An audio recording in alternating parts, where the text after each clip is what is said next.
बिस्मिल्लाहिर्रहमानिर्रहीम। अस्सलाम वालेकुम नाज़रीन, आप यूट्यूब चैनल देख रहे हैं। मैं इमरान ख़ान हूँ। पाकिस्तानियों के लिए अच्छी खबरें हैं और ये खबरें अभी तो अच्छी खबरों का आगाज़ हुआ है। अगर ये तसलसल ऐसे चलता रहा तो पाकिस्तान को आने वाले वक्त में बहुत ज़्यादा फ़ायदा हो सकता है और उम्मीद करते हैं कि ये तसलसल चलता रहेगा, क्योंकि मुश्किल वक्त में पाकिस्तान ने यह टारगेट अचीव किया है। सबसे पहली खबर जो है वो कुछ बरतानिया और अमेरिका से भी अच्छी खबरें हैं, वो मैं इसके साथ आपके साथ शेयर कर देता हूँ। लेकिन सबसे पहले पाकिस्तान ने अपने मुल्की तारीख़ में पहली मर्तबा ये जो 6 महीने होते हैं, जुलाई से लेकर जो टाइम आपका आता है दिसंबर तक, उसमें मुल्की तारीख़ का रिकॉर्ड टैक्स इकट्ठा किया है। यानी कोई मुल्क जितना टैक्स इकट्ठा करता है वो उतना अमीर हो जाता है। और टैक्स तब इकट्ठा होता है जब कोई थोड़ी सी इकोनॉमिक एक्टिविटी चल रही हो। टैक्स तब इकट्ठा होता है जब लोग हुकूमत को पैसे देना चाहते हों। टैक्स तब इकट्ठा होता है जब कुछ शफाफियत चीज़ों के अंदर आ रही हो, तो तब टैक्स इकट्ठा होता है। पहले क्यों नहीं होता था उसकी वजूहात मैं आपको बताऊंगा, लेकिन ये जो टैक्स इकट्ठा हुआ है ये रिकॉर्ड टैक्स है। मैं एक डाटा आपके सामने पढ़ के सुना देता हूँ ताकि आपको आइडिया हो जाए कि पहले कितना टैक्स इकट्ठा होता था और अब कितना होता है। सन 2007-8 से शुरू करते हैं। 7-8 में इलेक्शन हुआ था।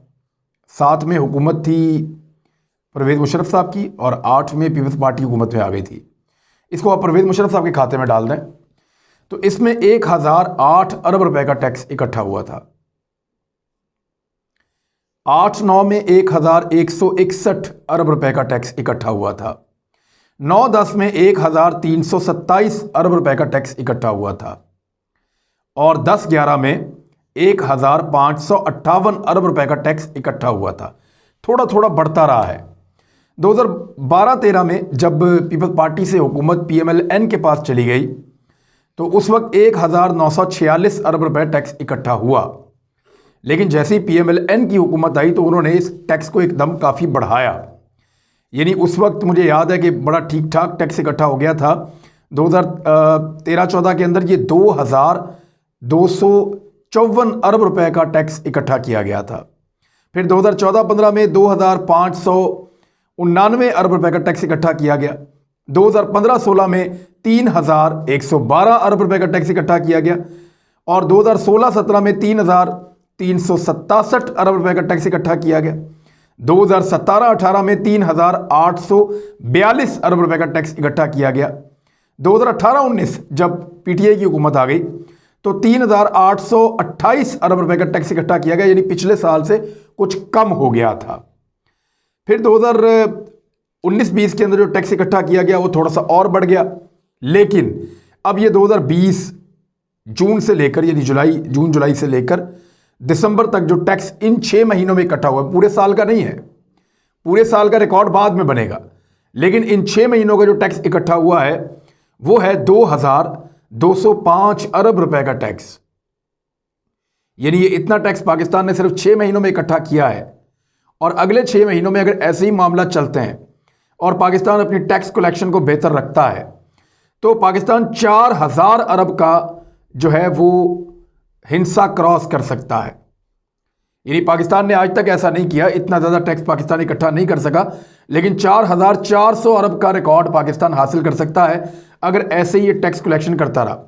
वज़ीर-ए-आज़म पाकिस्तान ने शाबाश दी है और जो टैक्स देने वाले उनको खराज तहसीन पेश किया है।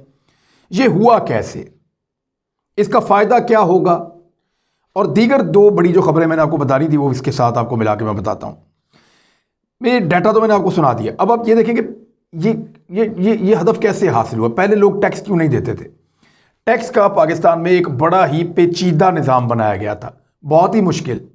यानी मैं टैक्स देना चाहूँ तो मुझे एक वकील चाहिए, आप टैक्स देना चाहें तो आपको एक वकील चाहिए। बराह रास्त आप टैक्स जमा करवा नहीं सकते। छोटे दुकानदार या छोटे ताजर जो पाकिस्तान में बहुत ज़्यादा हैं, जिनका कारोबार बहुत ज़्यादा है, जो हर जगह फैले हुए हैं और जो टैक्स का एक बहुत बड़ा हिस्सा जमा करवा सकते हैं और करवाते भी हैं, इनके लिए मसला ये था कि टैक्स का फॉर्म बहुत मुश्किल था, ये खुद उसको भर नहीं सकते थे। टैक्स वाले आगे इनको तंग करते थे, पेचीदा बहुत ज़्यादा था अमल, तो ये उस अमल में पड़ने की बजाय टैक्स वाले ये करते थे, इनसे रिश्वत ले लेते थे और इनको छोड़ देते थे।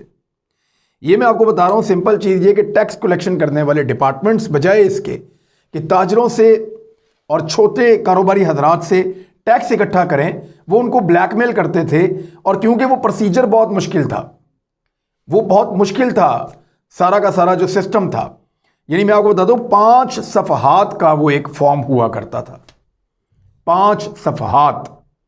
और फिर उसके अंदर इतनी ज़्यादा शराइत थी, 200 तो एंट्रियां थी जो फिल करनी पड़ती थी।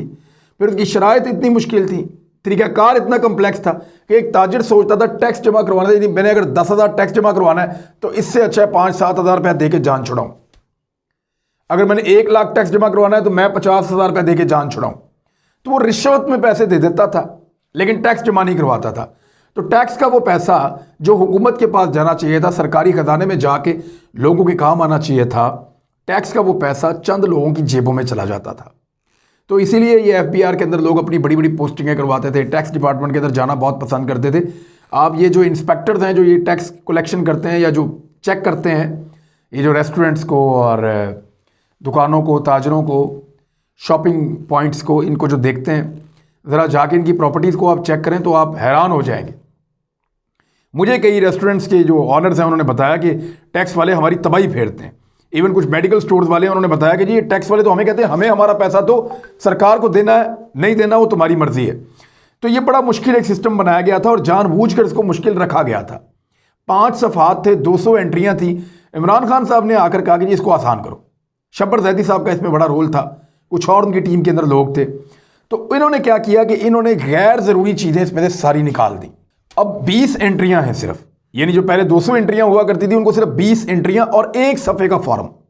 वो 1 सफ़े का आसान तरीन फॉर्म है, उसको वो फिल करते हैं ताजर और जमा करवाते हैं और टैक्स दहिंदा बन जाते हैं।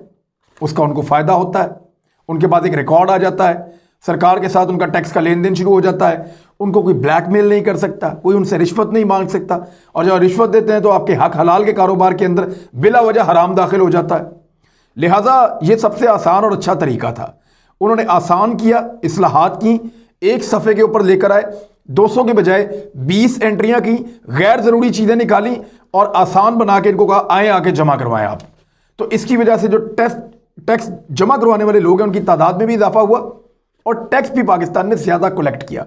हालांकि यहाँ पे कोरोना वायरस है, इस वक्त कारोबार बंद है या बहुत कम है, लेकिन इसके बावजूद टैक्स ज़्यादा जमा हो रहा है।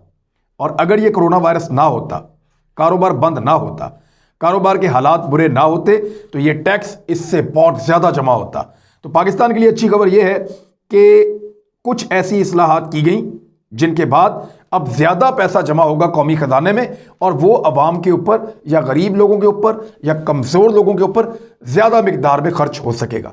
तालीम के ऊपर, सेहत के ऊपर, इंफ्रास्ट्रक्चर के ऊपर, तरक्की के ऊपर, नौकरियों के ऊपर, इन चीज़ों के ऊपर हुकूमत तब फोकस कर सकती है जब उसके पास पैसे हों। माजी की हुकूमतें क्योंकि टैक्स इकट्ठा नहीं कर पाती थी तो वो कर्ज लेती थी, बहुत बड़े बड़े कर्ज लेती थी बैरून मुल्क से।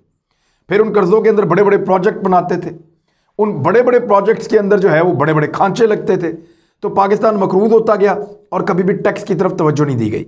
अब ये आसानियां पैदा की हैं और पाकिस्तानी टैक्स दे रहे हैं, ये बड़ा अच्छा ट्रेंड है। 2 और खुशखबरियां। पाकिस्तान की तारीख में पहली मरतबा पाकिस्तान ने जो बरतानिया को बरामदात हैं वो $1 अरब से ज़्यादा कर दी हैं। यानी कभी ऐसा नहीं हुआ कि पाकिस्तान बरतानिया को बरामदात ज़्यादा कर सकता हो, हमारी बड़ी महदूद रहती थी। तो मुल्क की तारीख में पहली मरतबा पाकिस्तान की जो बरामदात बरतानिया को होती हैं, बरामदात कहते हैं जो चीज़ें हम पैदा करते हैं और पैदा करके दूसरे मुल्कों को बेचते हैं, जो चीज़ें हम बनाते हैं, बनाकर हम दूसरे मुल्कों को बेचते हैं। ये जो चीज़ें जो हम बना के दूसरे मुल्कों को बेचते हैं, इसमें इजाफा हुआ है। पाकिस्तान की ओवरऑल बरामदात में इजाफा हुआ है। लेकिन आज मैं आपको बरतानिया और अमेरिका के बारे में बताऊंगा। बरतानिया को पाकिस्तान ने 2019 में 85 करोड़ 20 लाख डॉलर्स की बरामदात की थी और अब ये बरामदात बढ़ के 1 अरब 2 करोड़ 90 लाख डॉलर से ज़ायद हो गई हैं। एक बड़ी अच्छी खबर है। PMLN का दौर था जहां से मैं डाटा शुरू कर रहा हूं। 2016 में 75 करोड़ 60 लाख डॉलर्स की बरामदात पाकिस्तान ने बरतानिया को की। 2017 में 82 करोड़ 80 लाख डॉलर्स की। 2018 में 85 करोड़ 50 लाख डॉलर की। 2019 में 85 करोड़ 20 लाख डॉलर की और 2020 में 1 अरब 2 करोड़ 90 लाख डॉलर की पाकिस्तान ने बरामदात बरतानिया को की है। तो ये एक बहुत बड़ा फ़ायदा है जो पाकिस्तान को मिल रहा है, जबकि पाकिस्तान जो बरतानिया से चीज़ें मंगवा रहा है उनकी मालियत कम हो रही है, जो भिजवा रहा है उसकी मालियत ज़्यादा हो रही है। इसका मतलब यह है कि पाकिस्तान का फ़ायदा हो रहा है। ये क्यों हो रहा है बताता हूँ। अमेरिका को जो बरामदात पाकिस्तान ने की हैं वो भी बढ़ गई हैं। दिसंबर में अमेरिका के लिए ये इजाफा 27% तक हुआ है, जबकि इसी दिसंबर में बरतानिया के लिए ये इजाफा 47% तक हुआ है। गुज़िश्ता 6 माह में 18.4% तक पाकिस्तान ने ज़्यादा बरामदात की हैं माजी की निस्बत अमेरिका को। और पहली मरतबा ऐसा हो रहा है कि सिर्फ दिसंबर का डाटा अगर देखें कि पाकिस्तान ने पहली मरतबा $400 मिलियन का हिस्सा अबूर कर दिया है, यानी ये रिकॉर्ड है, ये भी रिकॉर्ड है एक। और 2 अरब 41 करोड़ 20 लाख डॉलर्स की बरामदात 6 माह के अंदर पाकिस्तान ने की हैं। ये अमेरिका को तो ये भी एक बहुत बड़ी खुशखबरी है। अमेरिका और बरतानिया को पाकिस्तान की बरामदात में इजाफा हो रहा है, यूरोप को पाकिस्तान की बरामदात में इजाफा हो रहा है, नए ऑर्डर्स पाकिस्तान में आ रहे हैं। पाकिस्तान की तजारत दुनिया के साथ बढ़ रही है और तजारत बढ़ने से जब पाकिस्तान बाहर अपना माल बनाकर भेजेगा तो उससे ज़र मुबादला आएगा, जिसके ज़र मुबादला के जो ज़खायर हैं उसमें भी पाकिस्तान का इजाफा हो रहा है। तो ये मईशत के लिए अच्छी खबरें हैं, लेकिन इनके समरात लोगों तक कब पहुँचेंगे, ये एक लंबा प्रोसीजर होता है और लोगों तक समरात तब पहुँचते हैं जब गवर्नमेंट अच्छी पॉलिसी बनाती है और इन पैसों को जो जमा होते हैं वो लोगों की फलाह पे कैसे खर्च करना है उसके बारे में गवर्नमेंट सोचती है। तो अब इस तरफ गवर्नमेंट को जाना होगा। लेकिन बरतानिया और अमेरिका को पाकिस्तान की बरामदात में इजाफा हो रहा है और पाकिस्तान के अंदर टैक्स की कलेक्शन में इजाफा हुआ है कोरोना वायरस के बावजूद, अपोजिशन की एहतजाजी तहरीकों के बावजूद। इसका मतलब ये है कि अगर मज़ीद कोरोना ख़त्म हो जाए और पाकिस्तान में इस्तेहकाम हो तो ये हुकूमत ज़्यादा टैक्सेस इकट्ठे करके पाकिस्तान की जो मईशत की हालत है उसको बेहतर कर सकती है। ये एक अच्छी खबर थी और ये वो तब्दीली है जिसके लिए इमरान खान साहब चाहते थे कि ज़्यादा टैक्स कलेक्शन हो। लेट्स सी आने वाले दिनों में वो इसको और कितना बढ़ाते हैं, लेकिन अच्छी खबर है। अपना ख्याल रखिएगा, अपने इस चैनल का भी। अल्लाह हाफ़िज़।